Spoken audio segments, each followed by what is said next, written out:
Hello friends, welcome back to our channel moms daily. ഇന്ന് ഞാൻ വന്നിരിക്കുന്നത് ഒരു ഡിഫറെൻ്റ് ആയിട്ടുള്ള ഒരു സ്നാക്ക് റെസിപ്പി ആയിട്ടാണ്. കാണാൻ നല്ല ഭംഗിയും കഴിക്കാൻ അതിലേറെ രുചിയുള്ള ഒരു സൂപ്പർ സ്നാക്കാണ് നമ്മളിന്ന് ഉണ്ടാക്കാൻ പോകുന്നത്. ഇതിന് വലിയ വലിയ കാര്യങ്ങളൊന്നും വേണ്ട. നമ്മുടെ വീട്ടിലുള്ള കൊച്ചു കൊച്ചു ചേരുവകളൊക്കെ വെച്ചിട്ടാണ് നമ്മൾ ഈ കാണാനും ഭംഗിയുള്ള കഴിക്കാൻ നല്ല രുചിയുള്ള ഒരു സ്നാക്ക് ഉണ്ടാക്കിയെടുക്കാൻ പോകുന്നത്. അപ്പം നമുക്ക് നോക്കാം. അതിനായിട്ട് നമുക്ക് ആദ്യം ഒരു മാവ് തയ്യാറാക്കണം. അതിനൊരു ബൗൾ എടുക്കുക. ഇതിനകത്തോട്ട് ഞാൻ 1 കപ്പ് മൈദപ്പൊടിയാണ് ചേർത്ത് കൊടുക്കുന്നത്. നിങ്ങൾക്ക് മൈദയ്ക്ക് പകരം ഗോതമ്പ് പൊടിയാണെങ്കിലും എടുക്കാം. അപ്പം അതുപോലെ തന്നെ ഞാൻ ഈ 1 കപ്പ് മൈദയ്ക്കൊപ്പം ഒരു 1/4 ടീസ്പൂൺ സെസമി സീഡ്, കറുത്ത എള്ളാണ് ഞാൻ ചേർത്ത് കൊടുത്തിരിക്കുന്നത്. ഇത് ഓപ്ഷണലാണ് കേട്ടോ, നിങ്ങളിൽ ഉണ്ടെങ്കിൽ മാത്രം ചേർത്താൽ മതി. പിന്നെ ഇതിനകത്തോട്ട് നമുക്ക് കുറച്ച് ഉപ്പ് ചേർത്ത് കൊടുക്കണം, ആവശ്യത്തിനുള്ള ഉപ്പ്. അതുപോലെ 1 ടേബിൾ സ്പൂൺ സൺഫ്ലവർ ഓയിലാണ് ഞാൻ ഒഴിച്ചു കൊടുക്കുന്നത്, അല്ല വെളിച്ചെണ്ണയാണെങ്കിലും കുഴപ്പമൊന്നുമില്ല. എന്നിട്ട് നമുക്ക് ആദ്യം ഇതൊരു സ്പൂൺ വെച്ചിട്ടൊന്ന് മിക്സ് ചെയ്തെടുക്കണം. ഇനി ഇതിനകത്തോട്ട് ഞാൻ സാധാരണ വെള്ളമാണ് എടുത്തിരിക്കുന്നത്. വെള്ളം നമുക്ക് ആവശ്യത്തിന് ഒഴിച്ച് ഇതൊരു ചപ്പാത്തിക്കൊക്കെ നമ്മൾ മാവ് കുഴയ്ക്കുന്ന കണക്കൊന്ന് കുഴച്ചെടുക്കാം. അങ്ങനെ നമ്മുടെ മാവ് ഇവിടെ റെഡി ആയിട്ടുണ്ട്. ഇതിപ്പോൾ മൈദ ആയതുകൊണ്ടാണ് നമുക്ക് ഇത്രയും സോഫ്റ്റ് ആയിട്ടൊക്കെ കിട്ടിയിട്ടുള്ളത്, കണ്ടോ ഈ രീതിക്ക്. അതുകൊണ്ട് ഞാൻ ഒത്തിരി അങ്ങ് കുഴച്ചെടുക്കുന്നില്ല. നിങ്ങൾ അതേസമയം ഗോതമ്പ് പൊടിയാണ് എടുക്കുന്നത് എന്നുണ്ടെങ്കിൽ കുറച്ച് സമയം കൂടുതലെടുത്ത് 1 മിനിറ്റോ 2 മിനിറ്റോ എക്സ്ട്രാ സമയം എടുത്തിട്ട് നന്നായിട്ട് കുഴയ്ക്കുക. അപ്പോൾ നമുക്ക് നല്ല സോഫ്റ്റ് ആയിട്ട് കിട്ടും. ഇതിപ്പോൾ ഞാൻ ഇനി കുഴയ്ക്കുന്നൊന്നുമില്ല, ഇതിങ്ങനെ അങ്ങ് വെക്കുവാണ്. ഒരു 5 മിനിറ്റ് നമുക്കിതൊന്ന് മാറ്റി വയ്ക്കാം. അപ്പോൾ ആ ഒരു സമയം കൊണ്ട് നമുക്കൊരു ഫില്ലിംഗ് തയ്യാറാക്കണം. അതിനായിട്ടൊരു ബൗൾ എടുക്കുക. അതിനകത്തോട്ട് ഞാൻ ഒരു ഉരുളൻകിഴങ്ങ്, ഇത് അത്യാവശ്യം വലിപ്പമുള്ള ഉരുളൻകിഴങ്ങാണ്, പുഴുങ്ങിയിട്ടുള്ള ഉരുളൻകിഴങ്ങാണ്. അത് ഒന്നില്ലെങ്കിൽ നമുക്ക് കൈ വെച്ചിട്ടൊന്ന് ഉടച്ചിട്ടെടുക്കാം, അല്ലെങ്കിൽ ഇതുപോലെ ഗ്രേറ്ററിൽ ഒന്ന് ഗ്രേറ്റ് ചെയ്തിട്ടെടുക്കാം. അതാണ് ഏറ്റവും നല്ലത്. ഗ്രേറ്ററിൽ നമ്മൾ ഗ്രേറ്റ് ചെയ്യുമ്പോഴത്തേക്കും എല്ലാം ഒരുപോലെ നമുക്ക് നല്ല ഫൈനായിട്ട് കിട്ടും. ഇടയ്ക്ക് ഇങ്ങനെ കട്ടകളായിട്ട് കെടുക്കുകയൊന്നുമില്ല. അപ്പം ഞാനിവിടെ ഗ്രേറ്റ് ചെയ്ത് ഈ ഒരു ബൗളിനകത്തോട്ട് മാറ്റി വെക്കുന്നുണ്ട്. അപ്പം നന്നായിട്ട് തന്നെ കണ്ടോ, ഒട്ടും കട്ടകളൊന്നും ഇല്ലാതെ ഒരുപോലെ തന്നെ വന്നിട്ടുണ്ട്. ഇനി ഒരു ഉരുളൻകിഴങ്ങ് എടുക്കുമ്പോൾ ഞാൻ അതിനകത്തോട്ട് 1 മുട്ട പുഴുങ്ങിയത് ഒന്ന് ഗ്രേറ്റ് ചെയ്ത് ചേർക്കുന്നുണ്ട്. ഇതും ഞാൻ ഗ്രേറ്റ് ചെയ്യാണ് ചെയ്യുന്നത്. നിങ്ങൾക്ക് ഇതിന് പകരം കൈ കൊണ്ടോ സ്പൂൺ കൊണ്ടോ ഒന്ന് ഉടച്ചെടുക്കാവുന്നതാണ്. അടുത്തത് ഇതിനകത്തോട്ട് കുറച്ച് മസാലപ്പൊടിയാണ് ചേർക്കുന്നത്. അപ്പോൾ ആദ്യം ചേർക്കുന്നത് 1 ടീസ്പൂൺ കശ്മീരി ചില്ലി പൗഡറാണ് ചേർക്കുന്നത്. പിന്നെ ചേർക്കുന്നത് ചാട്ട് മസാലയാണ്. ചാട്ട് മസാല ഉണ്ടെങ്കിൽ മാത്രം ചേർക്കുക.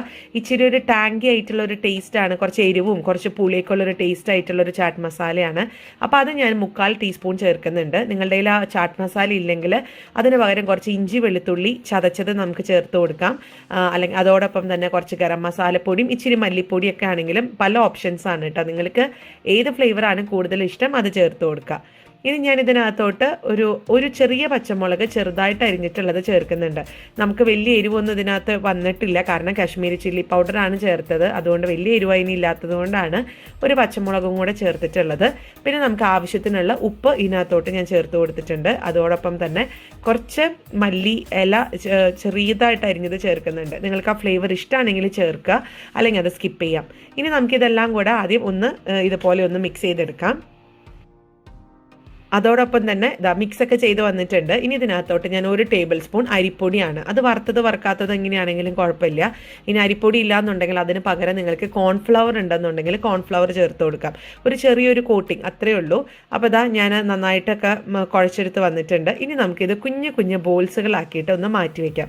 ഒത്തിരി വലിയ ബോൾസ് വേണ്ട, ഒരു മീഡിയം വേണം. അതിനേക്കാൾ ഇച്ചിരി ചെറുതായിട്ടുള്ളൊരു സൈസിലുള്ള ഒരു ബോളായിട്ടാണ് ഞാൻ മാറ്റി വയ്ക്കുന്നത്. അപ്പം ഞാൻ കാണിക്കാം ഞാൻ ഏത് സൈസിലാണ് എടുക്കുന്നത് എന്നുള്ളത്.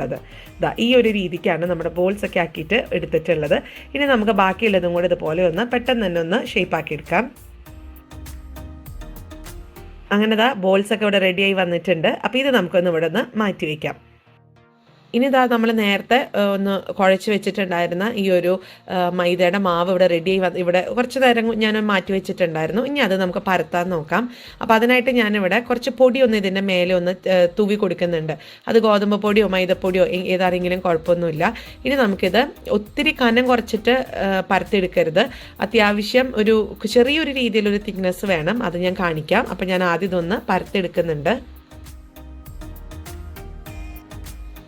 അപ്പോൾ ഈ ഒരു തിക്നെസ്സിലാണ് നമുക്ക് വേണ്ടത് കേട്ടോ. ഒത്തിരി കനം കുറച്ചിട്ടല്ല ഞാൻ എടുത്തിരിക്കുന്നത്. ഇനി നമുക്ക് ചെയ്യാനുള്ളത് ഒരു കട്ടർ വെച്ചിട്ടോ അല്ലെങ്കിൽ ഇതുപോലത്തെ ഒരു ഷേപ്പ് കിട്ടുന്ന ഒരു ഗ്ലാസ് ആയാലും കുഴപ്പമില്ല, അത് വെച്ചിട്ട് നമുക്ക് ഇത് നമ്മുടെ ഷീറ്റിൻ്റെ വലിപ്പം അനുസരിച്ചിട്ട് ആ ഒരു രീതി ഈ ഒരു രീതിക്ക് ഒന്ന് നമുക്ക് ഷേപ്പാക്കി എടുക്കാം.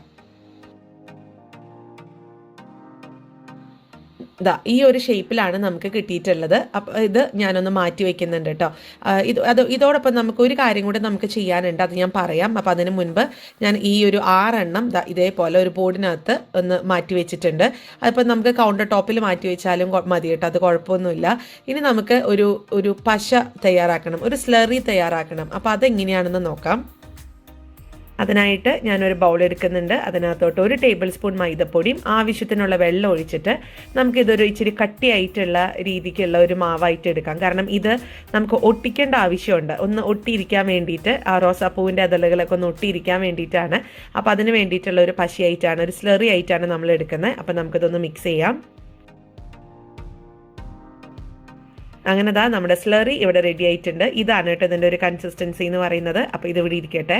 ഇനി നമുക്കിതാ നമ്മുടെ ഈ ഒരു ഓരോ ഷേപ്പ് ആക്കിയിട്ടുള്ളത് നമുക്കിതുപോലെ ഒന്ന് മുറിച്ചെടുക്കണം. അപ്പം മുറിച്ചെടുക്കുന്നത് എങ്ങനെയാണെന്ന് ഞാൻ കാണിക്കാം. അപ്പോൾ ആദ്യം ഇതേപോലെ ഒരു 4 സൈഡിലാണ് ഞാനിപ്പം മുറിച്ചെടുക്കുന്നത്. അപ്പം ഇങ്ങനെയാണ് കേട്ടോ, അത് ഞാനിങ്ങനെ പറഞ്ഞ് കൊളാക്കുന്നതിനേക്കാളും നല്ലത് നിങ്ങൾക്ക് കാണുന്നതാണ്. ഇതുപോലെ 4 ഇതളുകൾ കിട്ടാൻ വേണ്ടിയിട്ടാണ് നമ്മളിതുപോലെ ഒന്ന് മുറിച്ചിട്ടുള്ളത്.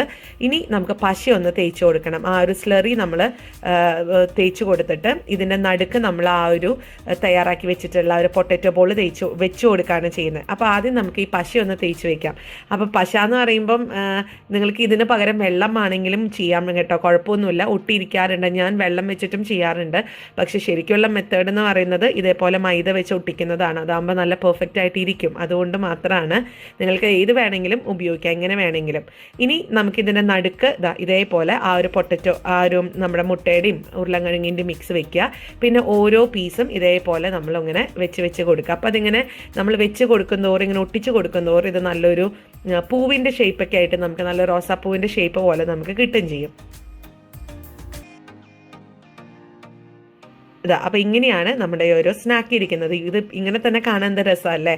അപ്പോൾ ഇനി ഇത് നമ്മൾ വറുത്തെടുക്കാണ് ചെയ്യുന്നത്. അപ്പോൾ അതിന് മുൻപ് ഞാൻ ബാക്കിയുള്ളതും കൂടെ പെട്ടെന്ന് തന്നെ ഇതേപോലെ ഒന്ന് ശരിയാക്കി എടുക്കുന്നുണ്ട്.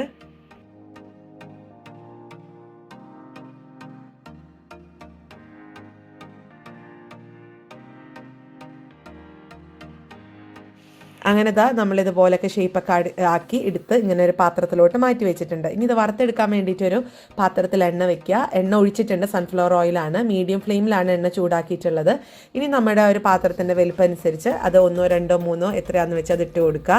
ഇത് വേറെ പ്രത്യേകിച്ചൊന്നും ചെയ്യാനില്ല, തിരിച്ച് മറിച്ചൊക്കെ ഇട്ട് നമുക്ക് ഒത്തിരി എണ്ണ എടുക്കേണ്ട, എണ്ണയിൽ മുങ്ങി കിടക്കേണ്ട കാര്യമൊന്നുമില്ല. നമ്മൾ അടുത്ത് നിന്ന് ഒരു ഇടയ്ക്കൊന്ന് തിരിച്ച് മറിച്ചൊക്കെ ഇട്ട് കൊടുത്താൽ മതി.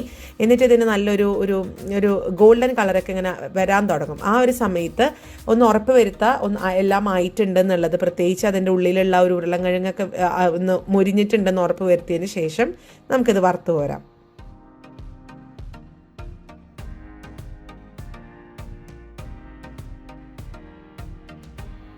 അങ്ങനെ നമ്മുടെ സ്നാക്കൊക്കെ നന്നായിട്ട് തന്നെ വന്നിട്ടുണ്ട്, നല്ലൊരു കളറും അതുപോലെ തന്നെ ആ ഒരു ഉള്ളിലെ പൊട്ടറ്റോ ഒക്കെ ഉരുളൻകിഴങ്ങിൻ്റെ ഒക്കെ ഒരു മിക്സൊക്കെ നന്നായിട്ട് തന്നെ മുരിഞ്ഞു വന്നിട്ടുണ്ട്. ഇനി നമുക്കിതൊരു സെർവിങ് പ്ലേറ്റിനകത്തോട്ട് മാറ്റി വയ്ക്കാം. അപ്പോൾ ഞാൻ ആദ്യം ഒരു ബൗളിൽ ഇതുപോലെ ഒരു കിച്ചൺ ടവലിനകത്തോട്ട് ഒന്ന് ഇട്ടിട്ടാണ് വറുത്ത് കോരി ഇട്ടിട്ടുള്ളത്. അതാകുമ്പോൾ ഇതിനകത്ത് നിന്ന് എണ്ണയൊക്കെ ആ ഒരു കിച്ചൺ ടവലിലൊക്കെ കയറി പിടിക്കുമെന്ന് വെച്ചിട്ടാണ്. ഇനി നമുക്കിത് സെർവിങ് പ്ലേറ്റിനകത്തോട്ടൊന്ന് മാറ്റി വയ്ക്കാം. അങ്ങനെ നമ്മൾ പെട്ടെന്ന് തന്നെ ഉണ്ടാക്കിയെടുക്കാൻ പറ്റുന്ന, വലിയ ബഹളങ്ങളൊന്നുമില്ല, സിമ്പിളായിട്ട് ഉണ്ടാക്കിയെടുക്കാൻ പറ്റുന്ന, എന്നാൽ വളരെ ഡിഫറെൻ്റ് ആയിട്ടുള്ള ഒരു സ്നാക്കാണ്. എല്ലാവരും തീർച്ചയായിട്ടും ട്രൈ ചെയ്ത് നോക്കുക. പ്രത്യേകിച്ച് ടൊമാറ്റോ കെച്ചപ്പിൻ്റെ കൂടെ കഴിക്കാൻ ഒരു പ്രത്യേക സ്വാദാട്ടോ. നിങ്ങൾ ട്രൈ ചെയ്യുന്ന സമയത്ത് ഇഷ്ടപ്പെടുവാണെങ്കിൽ ലൈക്ക് ചെയ്യാനും ഷെയർ ചെയ്യാനും കമൻറ്റ് ചെയ്യാനൊന്നും മറക്കരുത്. അതുപോലെ നമ്മുടെ ഈ ചാനൽ ആദ്യമായിട്ടാണ് കാണുന്നതെങ്കിൽ സബ്സ്ക്രൈബ് ചെയ്യാനും മറക്കരുത്.